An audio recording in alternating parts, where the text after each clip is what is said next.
Remue ménage. Remue ménage.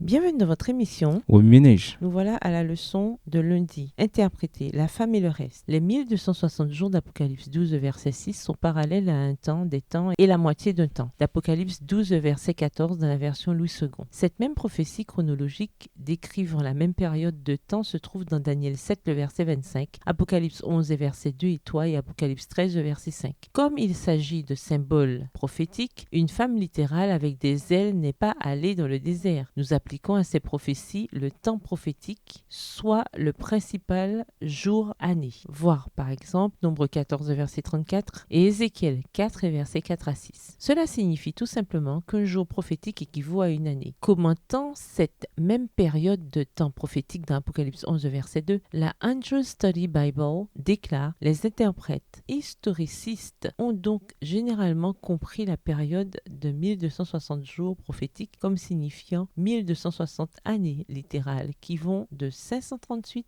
à 1798. » Extrait tiré de Commentaires sur l'Apocalypse 11, verset 2 à la page 1673. Ainsi, de concert avec un État corrompu, une Église corrompue a opprimé, persécuté et parfois massacré le peuple fidèle de Dieu. Cette persécution féroce satanique des chrétiens croyant à la Bible était une extension de la grande controverse entre le bien et le mal. Au sortir des ténèbres du Moyen-Âge, soit à l'époque de la Réforme en 1717, des hommes et des femmes ont été confrontés à un choix. Seraient-ils fidèles à la parole de Dieu ou accepteraient-ils les enseignements des prêtres et des prélats? La vérité a triomphé une fois de plus et Dieu a eu un peuple qui lui a été fidèle face à une puissante opposition. Ces versets contiennent des expressions fascinantes et extrêmement encourageantes de la sollicitude de Dieu. Apocalypse 12, verset 6 utilise l'expression où Dieu lui avait préparé une place. Apocalypse 12, verset 14 dit que la femme a été nourrie dans le désert et Apocalypse 12, verset 16 déclare que la terre vint au secours de la femme. À l'époque de graves persécutions, Dieu a pourvu aux besoins de son Église. C'est ce qu'il fera aussi pour son reste du temps de la fin, tout comme il l'a fait alors. Le diable est en guerre contre le Christ depuis sa rébellion dans le ciel. Apocalypse 12, verset 7. Aujourd'hui, comme à l'époque, Satan se propose de prendre le contrôle de l'univers. Voir Ésaïe 14, verset 12 à 14. Dans les derniers jours de l'histoire de la terre, son attention se porte sur le peuple de Dieu. Apocalypse 12, verset 17 déclare avec insistance que le dragon, Satan, est devenu furieux contre la femme, l'Église, et s'en est allé faire la guerre au reste de ses descendants. L'expression « reste » de sa postérité, version Louis II, est traduite par le reste de la version Tob. Le reste de Dieu demeure loyal au Christ, obéit à sa vérité et accomplit fidèlement sa mission. Dans Apocalypse 12, verset 17, Satan, le dragon, est en colère contre la femme, l'Église de Dieu. Furieux contre un peuple qui garde les commandements de Dieu, il fera tout ce qu'il peut pour le détruire. Il finira par instiguer un décret pour qu'il ne puisse ni acheter ni vendre et pour qu'il soit emprisonné et confronté à la mort. Voir Apocalypse 13, les versets 14 à 17. Si Satan ne peut détruire Jésus, en revanche, il tentera de détruire l'objet de la plus profonde affection du Christ, son Église. Ici-bas, la dernière guerre n'est pas centrée sur les différents conflits dans une région spécifique du monde, mais plutôt sur les esprits du peuple de Dieu dispersés sur toute la terre. Il s'agit d'une bataille entre deux forces opposées, entre le Christ et Satan. Il faut le redire, dans ce conflit cosmique, personne n'est neutre. La question centrale est donc la suivante. Qui possède notre loyauté? À qui prêtons-nous allégeance? Le ciel appelle des croyants tellement captivés par l'amour du Christ, rachetés par sa grâce, engagés dans ses desseins, dotés de la puissance de son esprit et soumis à ses commandements, que pour sa cause, ils sont prêts à affronter même la mort. Notre monde se dirige vers une crise majeure. Mais en Jésus, par Jésus et à cause de Jésus, notre victoire est assurée tant que nous restons connectés à lui. C'est ce que nous faisons par la foi, une foi qui conduit à l'obéissance. Tout se résume à notre propre choix. Remue ménage. Après avoir regardé votre texte écrit et annoté, quels éclairages particuliers vos notes semblent-elles indiquer dans l'ensemble? Quelles questions émergent après l'étude de la leçon d'aujourd'hui? Quelle partie trouvez-vous difficile? Quels autres principes et conclusions découvrez-vous? Comment voyez-vous la réalité d'Apocalypse 12, verset 17 se dérouler dans vos propres vies, dans votre propre expérience chrétienne? En d'autres termes, de quelle manière trouvez-vous que la grande controverse se joue dans votre propre vie? Au revoir. Et à demain si Dieu veut.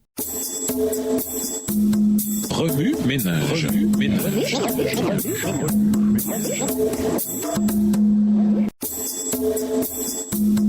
Remue ménage. Remue ménage.